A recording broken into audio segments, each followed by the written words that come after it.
इस वीडियो में दी गई जानकारी सामग्री गणना की प्रामाणिकता या विश्वसनीयता की गारंटी नहीं है। सूचना के विभिन्न माध्यमों, ज्योतिष, पंचांग, प्रवचनों, धार्मिक मान्यताओं, धार्मिक ग्रंथों आदि से संकलित करके यह सूचना आप तक प्रेषित की गई है। हमारा उद्देश्य सिर्फ सूचना पहुंचाना है। पाठक या उपयोगकर्ता इसे सूचना समझकर ही ले।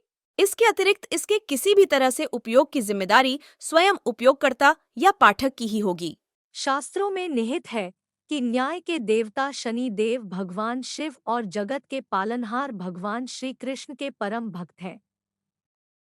अतः शनिवार के दिन शिव जी की पूजा करने से शनिदेव प्रसन्न होते हैं। उनकी कृपा साधक पर बरसती है। अगर आप कुंडली में व्याप्त अशुभ ग्रहों के प्रभाव से निजात पाना चाहते हैं तो शनिवार के दिन स्नान ध्यान के पश्चात गंगाजल में काले तिल और बेलपत्र मिलाकर भगवान शिव का अभिषेक करें। इस उपाय को करने से भी धन संबंधी परेशानी भी दूर हो जाती है।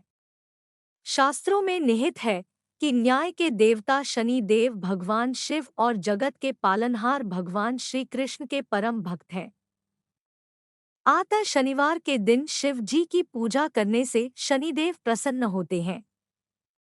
उनकी कृपा साधक पर बरसती है। अगर आप कुंडली में व्याप्त अशुभ ग्रहों के प्रभाव से निजात पाना चाहते हैं तो शनिवार के दिन स्नान ध्यान के पश्चात गंगाजल में काले तिल और बेलपत्र मिलाकर भगवान शिव का अभिषेक करें। इस उपाय को करने से भी धन संबंधी परेशानी भी दूर हो जाती है।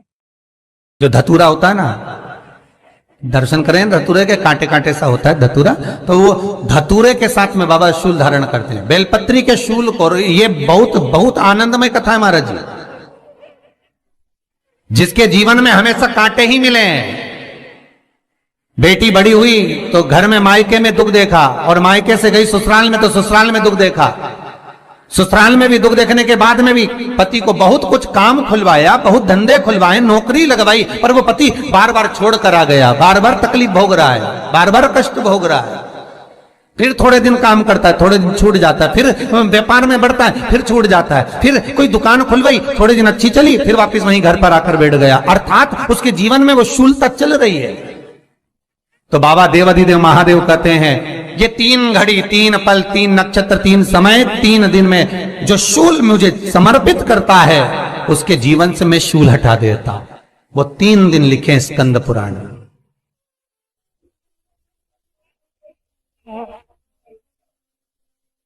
महाराज, बैसाख महीने में जो प्रदोष आती है, बैसाख के महीने में बहुत ध्यान से सुनना भाई, जो अपनी जिंदगी से बहुत तंग आ गए हो, परेशान हो गए हो, कष्टमय जीवन जी रहे हो, बहुत दुखी हो गए हो, उनके लिए ये स्कंद पुराण का चरित्र फिर मिले ना मिले, आप प्रेम से सुन लो।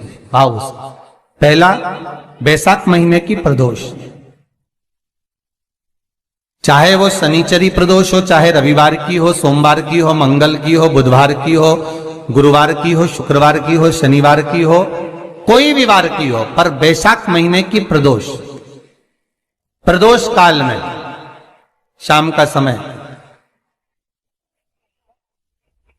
सूर्य डूब रहा हो, बस डूबा ही हो, और उस समय पर सूर्य के डूबन के तुरंत बाद बाबा को धतूरे के साथ में बेलपत्री ना चढ़ाते हुए बेलपत्री के वृक्ष के 7 कांटे बाबा के शिवलिंग पर समर्पित करे जाते हैं महाराज, अपनी जिंदगी में अड़चनों को हटाने के लिए। फिर आप जिस व्यापार में उतरे, जिस व्यवसाय में उतरे, जिस नौकरी में उतरे, आप दिल से करें, आपको तरक्की मिलेगी। आप हार नहीं सकते, नीचे नहीं आ सकते, उन्नति पर ही चढ़ेंगे। एक वैशाख मास की प्रदोष, दूसरा शिवरात्रि के दिन मध्याह्न का समय। महाराज, जो बड़ी शिवरात्रि होती है माघ की, बड़ी शिवरात्रि के अंतर्गत मध्याह्न का समय, दोपहर के ठीक 12 बजे, चाहे फिर वो कोई भी दिन हो महाराज, शिवरात्रि जिस दिन पड़ रही हो,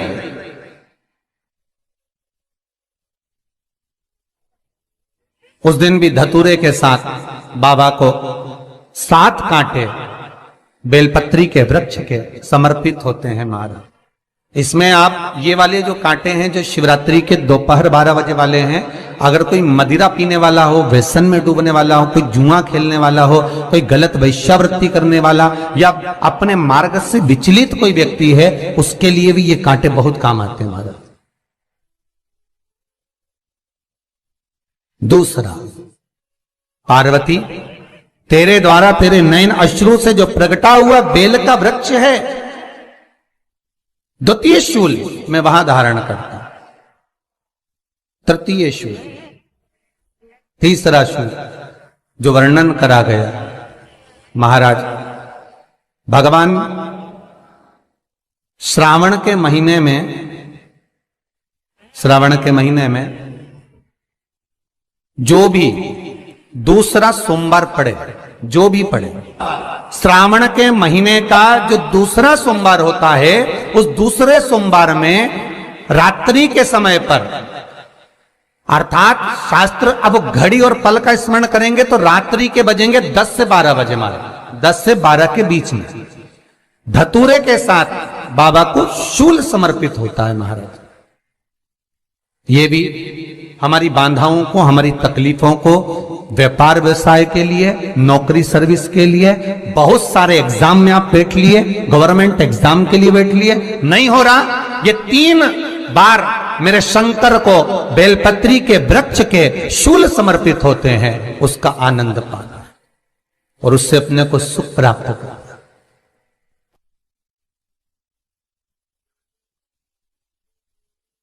कि बाबा भोलेनाथ जी के नयन अश्रु से जो प्रकट हुआ वो रुद्राक्ष का पौधा है, माता पार्वती के नयन अश्रु से जो प्रकट हुआ वो बेलपत्री का पौधा है, और उमा और महेश, जिस महेश के वंशज हैं महेश्वरी, जिनकी 12 खाम प्रगटी है भगवान महेश के द्वारा,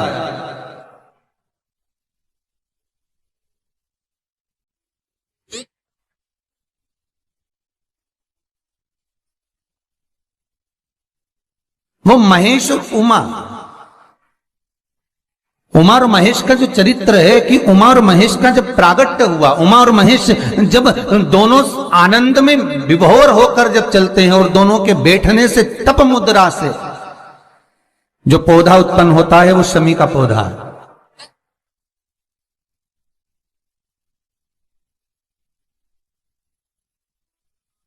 शमी का पौधा। तो एक बात ध्यान रखिए, शिव जी के द्वारा जो निर्मित हुआ उसमें कोई शूल नहीं है, उसमें कोई कांटे नहीं है। पार्वती के द्वारा जो निर्मित हुआ बेलपत्री का पौधा, उसमें कांटे हैं, और पार्वती के मिलन से भी जो उत्पन्न हुआ है शंकर के साथ में, उसमें भी कांटे हैं। शमी के पौधे में भी कांटे हैं, शमी के वृक्ष में भी कांटे हैं।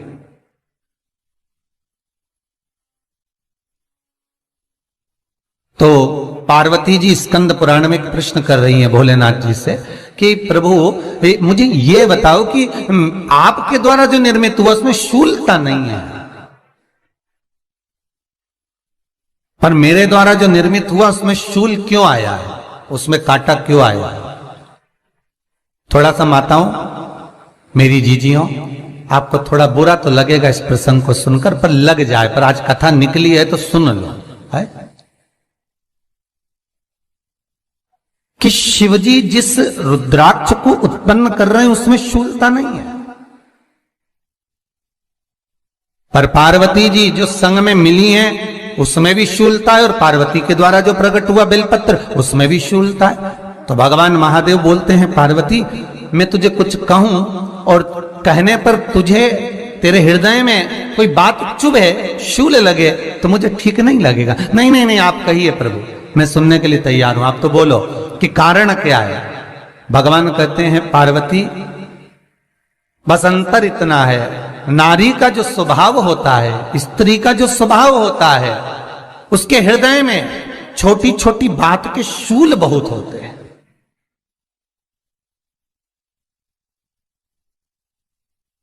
जेठानी ने ये कह दिया, देवरानी ने ये कह दिया, तुम्हारी मम्मी ये बोल दी, तुम्हारे पापा ने ये कह दिया, तुम्हारी बहनों ने ये कह दिया, तुम्हारे भाई ने ये कह दिया, तुम्हारे रिश्तेदार ने ये बोल दिया। ये नारी के भीतर ये शूलता रहती है।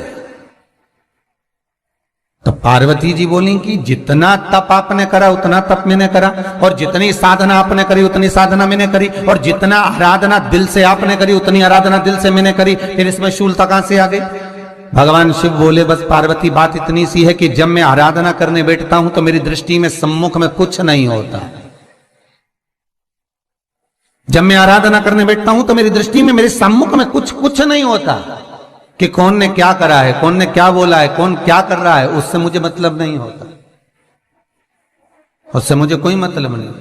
पर पार्वती जब तू आराधना करने भी बैठती है ना तो तेरी चित्त वृत्ति में कहीं ना कहीं किसी ना किसी रूप में कोई शूल आ ही जाता है।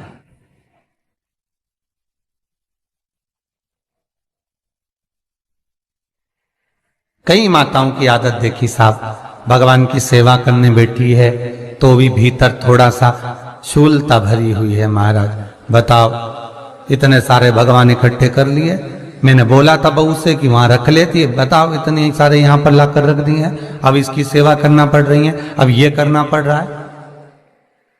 प्रसाद लेने के लिए रसोई घर में गई, भगवान का भोग लगाने के लिए, तो उसमें भी शूलता आ गई।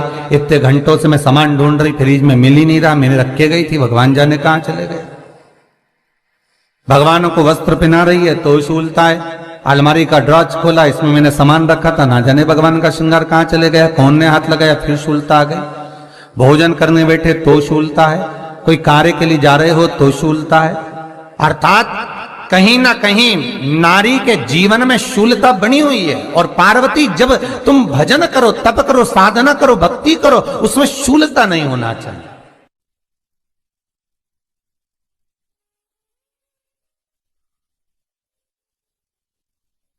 पार्वती जी ने कहा भोलेनाथ तो क्या आप मुझे स्वीकार नहीं करेंगे बेलपत्री के रूप में? क्या मुझे स्वीकार नहीं करेंगे शमी पत्र के रूप में? पद्म पुराण, स्कंद पुराण, लिंग पुराण, नर्मदा पुराण और शिव महापुराण, ये सारी पुराणे वर्णन करती है। पार्वती जी का खंड आनंद वर्षित कर रहा है, वर्णन कर रहा है। पार्वती खंड वर्णन कर रहा है, सती खंड वर्णन कर रहा है, उमा संहिता वर्णन कर रही है। क्या आप मेरा ये बेलपत्र का स्वरूप आप धारण नहीं करेंगे? इसमें शूलता है, इसलिए भगवान कहते हैं नहीं नहीं, धारण तो करूंगा पर शूल धारण नहीं करूंगा, मैं शूल धारण नहीं करूंगा।